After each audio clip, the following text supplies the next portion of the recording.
नमस्कार, स्वागत आहे आपल्या नवीन एका ब्लॉगमध्ये। तर आज आहे एकादशी आणि एकादशीला आमच्यात माळा असतात।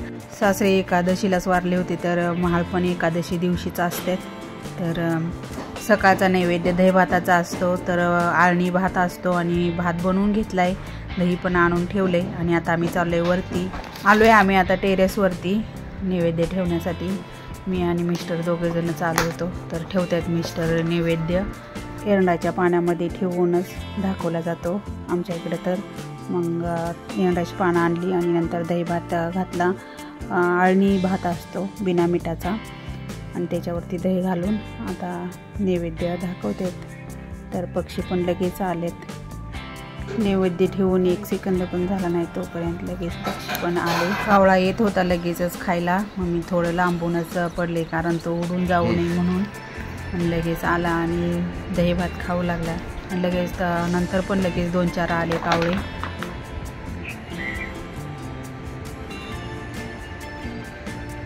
किती आले बघा, लगेचच 4 कावळे आले आणि नैवेद्य खाल्ला, तर खूप छान वाटलं।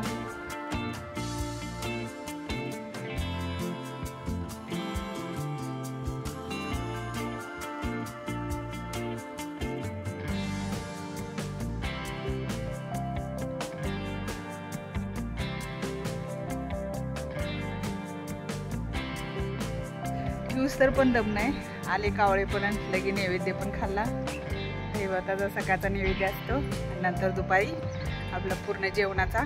तर खात्यात तिथं खाऊन गेले पण 4 आले आणि 4 कावळ्यांनी खाऊन पण गेलं नैवेद्य। तर आमच्या इकडे दही भाताचा नैवेद्य असतो सकाळचा आणि मग नंतर दुपारी ह्याचा। आम्ही आता चाललोय खाली चाललोय आता वरती टेरेसवरती यायला लागतं नैवेद्य ठेवायला। तिथं खाली काय एवढी जागा नसल्यामुळं खाली आले मी। आणि कारलं भेंडी धुवून ठेवली होती सकाळी आणि कारलं चिरून त्याच्यामध्ये मीठ घालून ठेवलं होतं। आणि इकडं आता ठेवते गवार शिजायला। तर आधी गवार शिजून घेतली जाते। मी सगळा स्वयंपाक काही शेअर करत बसले नाही, नंतर हा सगळा स्वयंपाक आमचा झाल्यानंतरच मी व्हिडिओ काढला। तर सगळा स्वयंपाक झाला होता, भाज्या सगळ्या बनवून झाल्या होत्या। थापी वडी, तर आमच्या इकडं आळूची वडी नसते, थापी वडी असते आणि ती झाले बनवून ही छान अशी कट करून पण घेतले।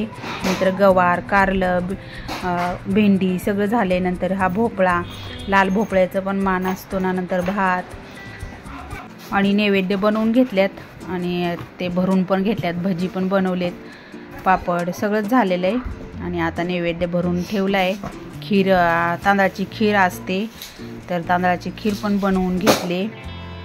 सगळा स्वयंपाक झाला आहे, तर छान अशी तांदळाची खीर बनवून घेतली, घट्ट दाटसर झालाय सगळा स्वयंपाक। चपात्या लाटायच्या राहिल्या,